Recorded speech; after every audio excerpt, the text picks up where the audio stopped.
Yeah. Today So who are you and who am I and what are we doing here? Welcome to Stitchy and Pitchy. Pitchy. I am Abby Levis. I'm I Devon am Guthrie. some flavor of soprano when I'm not trapped in COVID quarantine times. And I am also some sort of soprano, and I am enjoying a Pinot Grigio that I'm enjoying less than $20. I'm enjoying one of my favorite seasonal beers, which is and I'll say it in the appropriate pronunciation, Shipyard. Well, when you're speaking another language, it's really important. True. And no one can really Dialect. properly do a Maine accent unless you're like from there or lived there for a long time. So this is a Shipyard. Prelude Winter Warmer. And it's a really nice sort of dark Christmassy ale that they put out every year. And it's lovely. So cheers. That sounds good. Cheers. A toast to us. I must say, when I think of a Maine accent, I don't know what's supposed to come to mind. It's somewhere between Boston and like Virginia. I don't know. It's because it's very isolated in Maine. So it became this very specific accent that's based on sort of the port accent that you get in Boston. But Boston's going to be like a little bit more like forward and nasal, whereas like the Maine accent goes like really far. Yeah, it's wicked far back. It's too cold to move your mouth. So you don't want to open your mouth too much. Yeah, dude, it's friggin' cold out there. Your teeth are going to freeze out. Yeah, see, I think Southern Californians, we have obviously a very different dialect, but the same lack of use of the mouth. So like, you know, everything is in the back of the tongue. And sometimes the Valley girls will like use their topper of teeth instead of their upper lip. That's so cute. It's really, really cute. So I feel like we also don't open our mouths at all, but for a completely different. Yeah. Maybe it's too hot or it's too dry. Like sand will get in. Oh my God, I know. Or I'll get wrinkles if I open my jaw anymore. That's real though. Like I've definitely got these. These aren't dimples. These are wrinkles. That's who. And I am of course drinking out of my Sophia glass. Okay, can I just say, since we last talked, you inspired me to restart a Golden Girls marathon, especially after watching, I completely binged all 4 seasons of The Crown in about a week. And so now I'm just like sad. I need to get on to the new season. It's brutal. I mean, I was watching it while I was donating platelets, which if no one's ever donated blood before, donating whole blood takes about 40 minutes. But when you donate platelets, you're there for like 2.5 hours and they hook up both your arms so you can't move. But they're sweet at the Red Cross and give you like a Netflix account to watch, or you can watch Roku while you're trapped in this giant lounge chair. So I watched like 3 episodes of The Crown and I'm just sitting there with like tubes in my arms sobbing about the Princess Diana stuff. Like, oh, this poor woman. I have been binging British television because I've been on a Bake Off like thing. Are you caught up on the new season? I am 100% caught up. Spoiler alerts right here. I'm hurt. That last episode broke my heart. That was tough. I thought she was going to go all the way. I really did. I know. But it's okay. And it's inspired me to give my baking skills one more go. I bought a Silpat, which I had to Google. Oh. Isn't it just a silicone mat? Yeah. Yeah, you use for like baking like cookies and things. So that's thick. Yeah. Oh, I am lazy and adore put them directly on the pan. Yeah, no, exactly. And I love cooking, but baking is not like, I don't have an intuition for it. There's so much science involved. That's the thing. Cooking is an art. Baking is a science. And I did not like science ever because I just kind of like to throw things at walls. What? You went into an arts career and you didn't like science? What? Nope. I loved math, but I did not like science. And my thing with science was like, you had to explain all the math you just did. And they're like, well, can you write that out in a paragraph? I'm like, you could just look at my math problem. See, I was the opposite. I love science because it took abstract ideas and I struggled with math. I struggled with the rigidity of the equations, which Now, honestly, weirdly enough, since this is partially about knitting, didn't mean to segue, knitting Right. helped my math comprehension.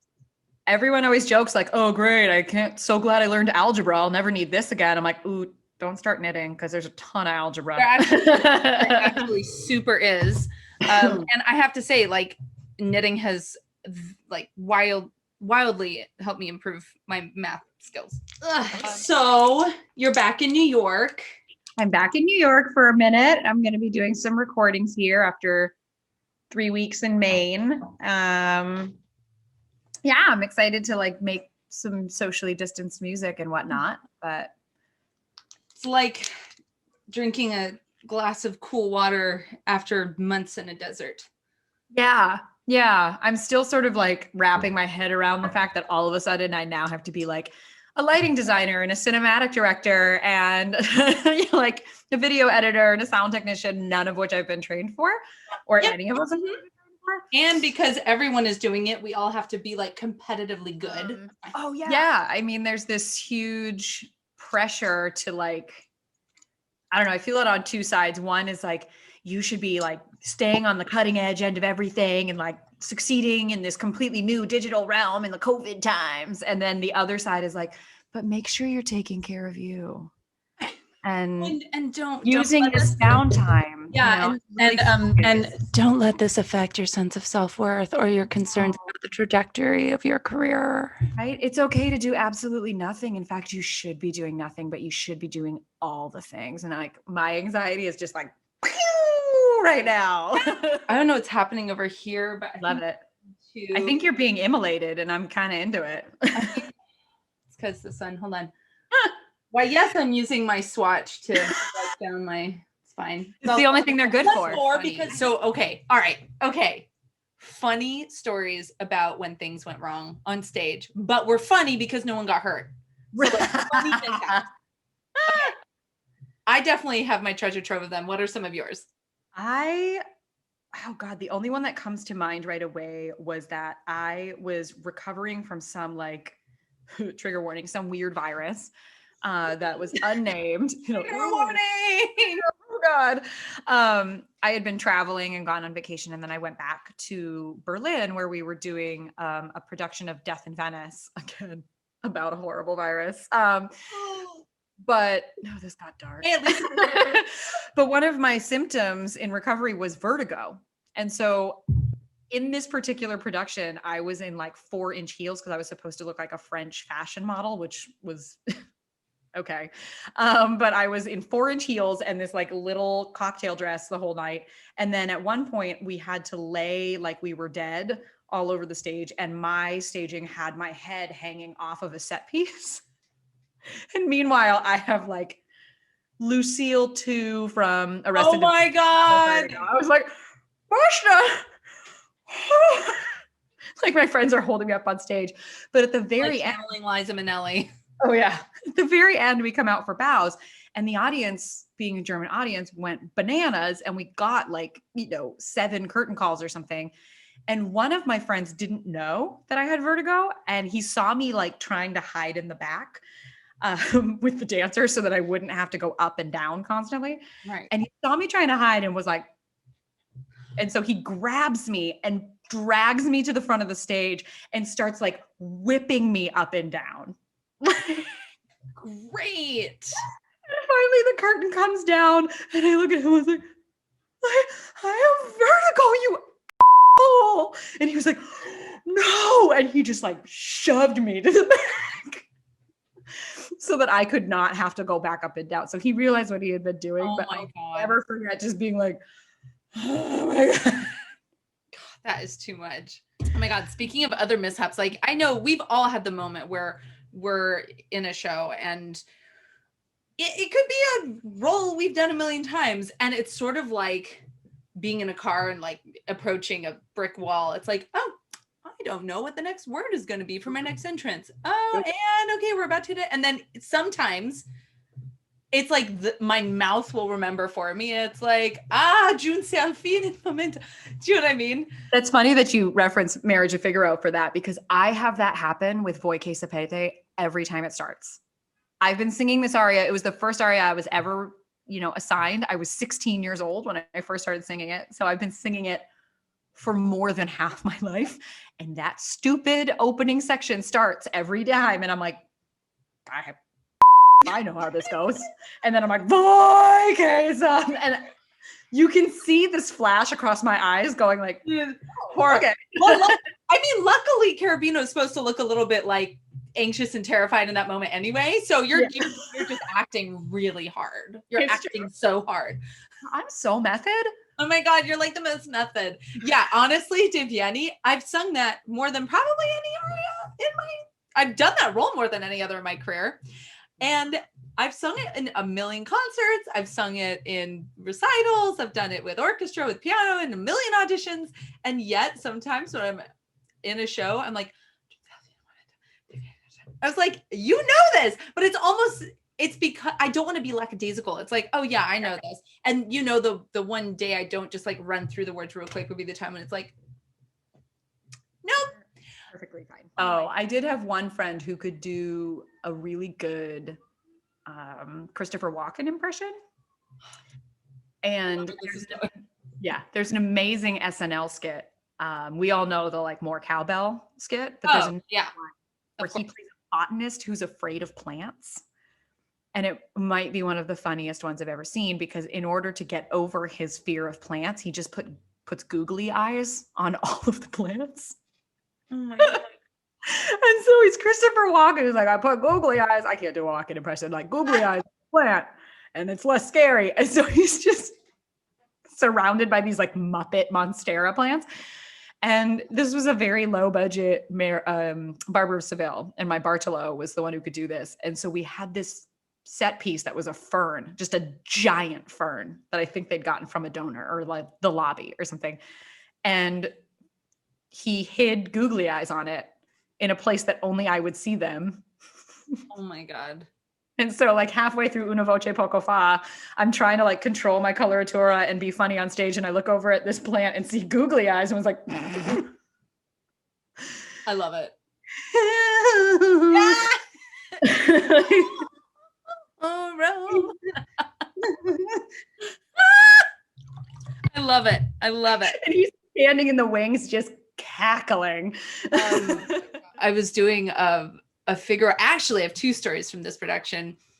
I was doing a Figaro at ENO, and in the last show, so one of our cast members always has this like rubber chicken that she brings to every show, and she always adds something onto it, as if my memory serves correctly.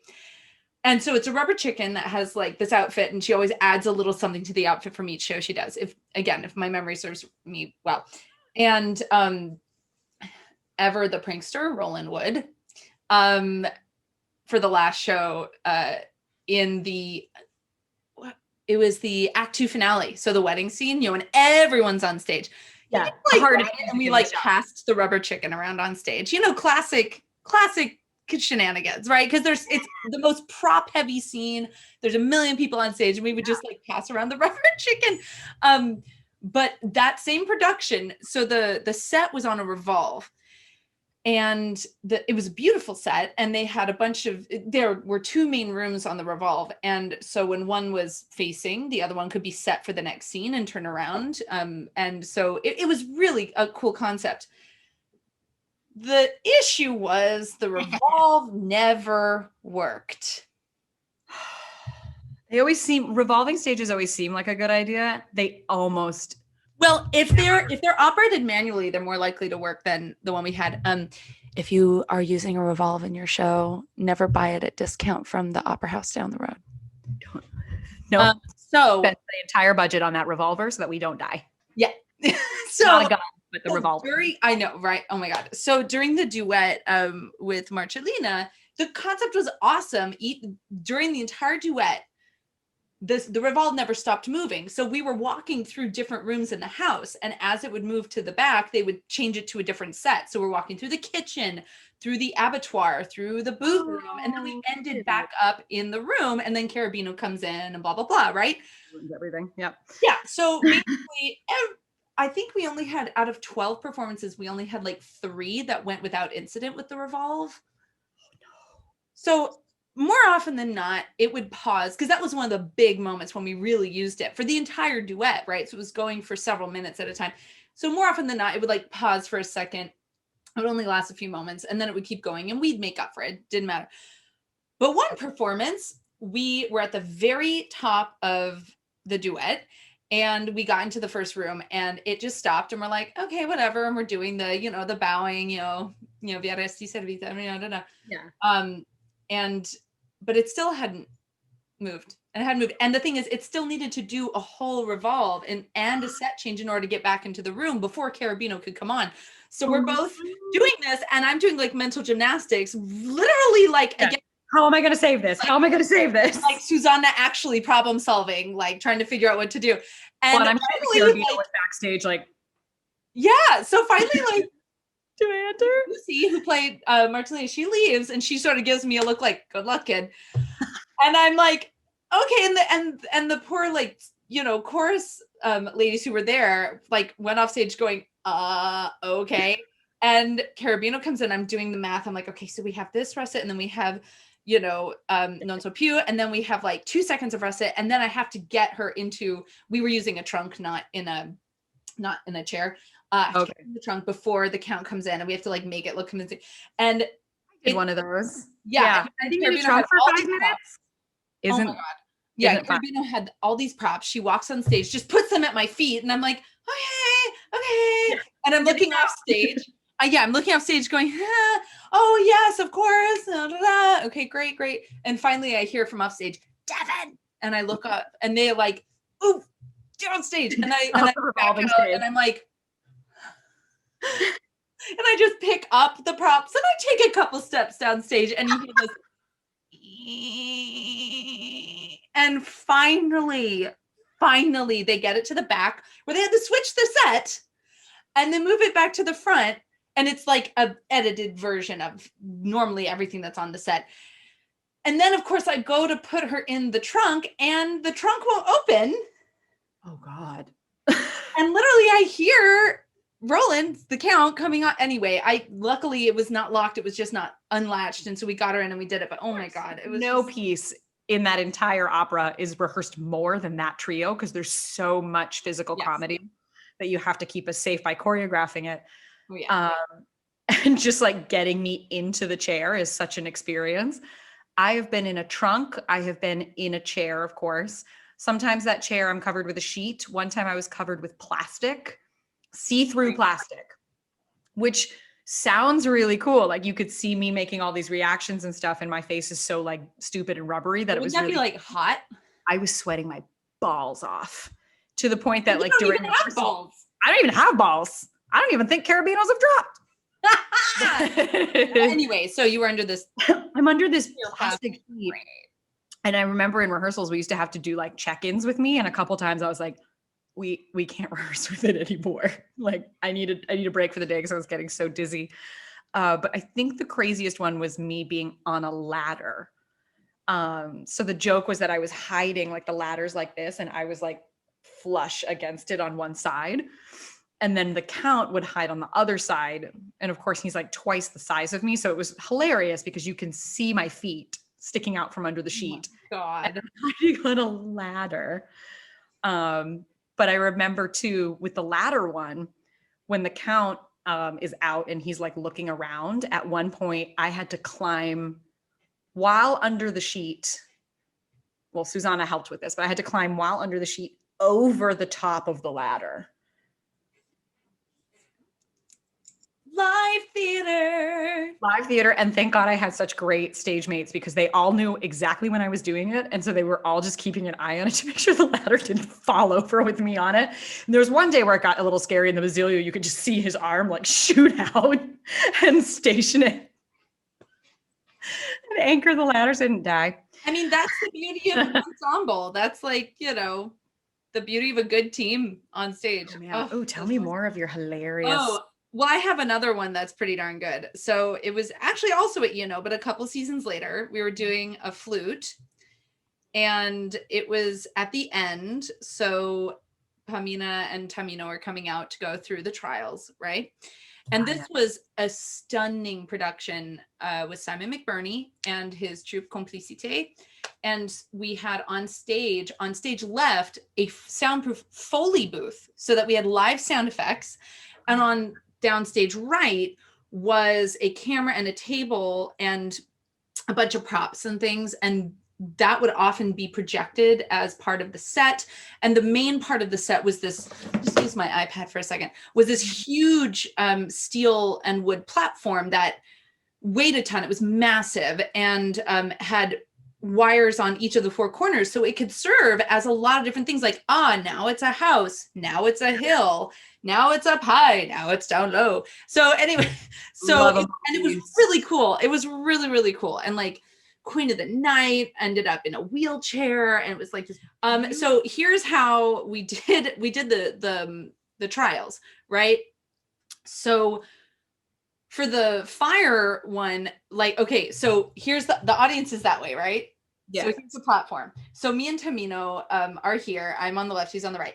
And they brought out the platform and they projected this fire and they had like this amazing sound effect of this roaring inferno. Cool. While we were having picks put on our harness because we were gonna do some like aerial stuff. Yeah. And so we get up here and we end up so like here's the stage, here's the platform, and we end up here on the platform, right? And so we're just standing there like, and we do it, and oh yay, we're gonna go through the next trial together, right? Classic. The most important part of that opera. And right. And so the next one's the water one. And so instead of having us like, well, in this iteration of this, instead of having us like raise up to be floating, the platform just lowered beneath us. So we were just left floating in midair. And it was a really beautiful effect. And we had, this choreography we did where we were like all backwards and to the side and whatever. But we started with holding hands and then we let go and we did sort of this like, oh, we're underwater kind of thing, right? So I think this was maybe the second performance. And it had always gone off without a hitch. I mean, the team there is amazing and we always felt very safe and it worked just fine. Yeah. Well, the second performance, we let go of our hands and out of the corner of my eye, I see my Tamino start to spin around. His wires had twisted and he hadn't noticed. So all of a sudden we're supposed to be doing this beautiful ballet and here's this tenor going, spinning around and around and around. And I tried to go hand, but like it still needed to turn once more around. And God bless him. I mean, it was just like in the moment we were like, oh, are you like not okay? Not safe. But once we realized it was just like, so here we are, and we're just trying to make it look like it's supposed to be that way. And he's spinning around and around and around, and finally like stops, and we just are like, okay, well, let's get down to the ground. And at the pub afterwards, everybody just like completely like teased him forever. It was that's one way to get spin on the tone. The vocal technique joke, everyone. Yes, vocal technique humor. That's what you came here for. Okay. The last production I was doing before COVID hit was a Clemenza di Tito. And, at the end of Act 1, Rome burns to the ground.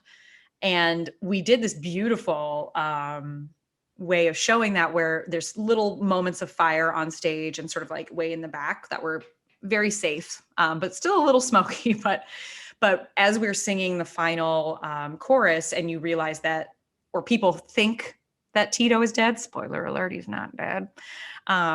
They think that Tito was killed in the fire. And if the spoiler alert, if the spoiler like ruins your day, you're about like 200 years. Yeah. Late. I mean, it's a great opera. It's not his most famous, but it's great. They think Tito was stabbed to death. He was assassinated during this like coup of Rome. But as we were realizing that, everyone's really sad and they're singing this like slow dirge and ashes start to rain from the ceiling. Oh. And it's just like raining cinders as we're singing our sadness. And it was great, except that the cinders would get in our mouth and they're really just little pieces of paper. So we're like the whole time. And then at the very beginning of the next act, you realize that Rome is completely burnt. And so the set is recognizable, but burnt out. And it was really haunting. And the floor is now covered in these little paper cinders, Oh man. which was haunting, but also very slippery. Oh dear. So anytime any of us had to like walk across the stage, it was like we were skiing. And my first entrance is this like dramatic, like overwrought entrance as the best friend of the person who's committed this horrible crime. And I don't know that yet, but I'm running up to him so happy that he's alive. And I would always just kind of like slide into the other mezzo, like, Sesto! Like, was it one of those, whoa? Yeah. Bless her, she was always ready for it. And there were other scenes in that same act where like the Vitellia has to somehow negotiate all of this in heels. Bless her. I was dressed as a man in heels, or dressed as a traditional cisgendered man. So I was in riding boots. But she would try to run across the stage, and like, I definitely had to catch her a couple times because I saw her like start to go into almost a split, and I'm like, nope. Oh my word. Yeah. I mean, and those moments are so great because like, we're singing full voice, and then what you don't hear is like in that moment of like intimacy is the like, thank you so yes. Or even usually me just going, holy shit. Oh my God. I do love that part of live theater where you can be like, you're turning to the other person on stage and through your teeth going, oh my God, did you see the sports score? Whatever. Like, like during whatever sports score. Sports, clearly I'm a sports person. Oh my God. But you know what I mean? Like talking about things completely unrelated to the show while you're on stage. Yeah. Well, and I always tell my friends I'm like the Jimmy Fallon of opera. Like, it is very easy to make me break on stage. In fact, I'm most likely to just start giggling during anything where I'm supposed to be serious. And I've done the role of Flora in Traviata enough where like you're kind of on stage just trying to make your own fun. There was one where we're all at this banquet, and the doctor, I think it was the doctor, who didn't have much to do in the first act. And so he didn't have to sing in this one part of the Brindisi. And so he just started shoving food in his face. And there were real grapes and real chicken on stage. He took the drumstick and like caveman ripped it off of this whole chicken and just stares me dead in the eyes. And it's like, amazing. Like huge piece of chicken coming out of his mouth. And I was like, you son of a bitch. Oh yeah. Oh, I love those freaking things. First of all, anytime there's practical food on stage, it's really fun. Or anytime you do a production of Don Giovanni and at the end of the opera, everyone runs backstage to get what's left of the chicken, because there's always chicken. Yeah. Oh my God. So again, I seem to be referencing back to the same production of Figaro, but again, when you do a show with Roland Wood, there's going to be stories of shenanigans. So, the overture was staged, and again the revolve was moving, so you sort of like saw the morning and the house waking up and everybody sort of doing things, and it sort of established the characters. You sort of started to see, okay, here's Susanna and here's the Count and here's Figaro, and like it was really cool. Well, there were a couple moments where to establish that relationship between the Count and Susanna, and obviously his desires and intentions for her, we would bump into each other twice. Intended sexual harassment. Yes, just like laugh, like comedic harassment. It's fine. So we would have a couple moments where we would bump into each other, and I would be sort of up against the wall, like looking out at the audience, and he would just sort of come in going like, hey, and I would be like, nope. I would nope myself right out of there and go on like to another whatever. Well, I was facing out to the audience and he was facing me. And sometimes he would just wear false teeth. And like the gnarliest fake false teeth he could find. And he would just be like, anyway. So it was hilarious. And I'm sort of in between, like sometimes I break very easily and sometimes I'm fine, but those moments I was powerless. He completely undid me every time, and I was just like, God damn it. I love it. Another constant opportunity in Figaro is what you write for the Count. Classic opportunity for shenanigans. Yeah. I did a production of Into the Woods once, and we decided to prank the little red almost every night by putting penis-shaped cookies in her bakery basket. So she's like, I'm headed to grandma's house, and like pull a cookie out, and it's a big. Amazing. I'll have to edit that out. It's a big. Now I know what shape I'll make my Christmas cookies. Yay! Yay! No, it's just the shape of Florida. It's fine.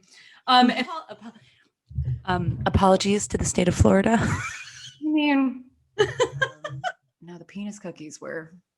Penis cookies is pretty good. Also, maybe the title of this episode. What do you think? Yep. Did we do it? I think maybe we did it. I think we did it. Okay. Cool. Okay. Bye. Anyway.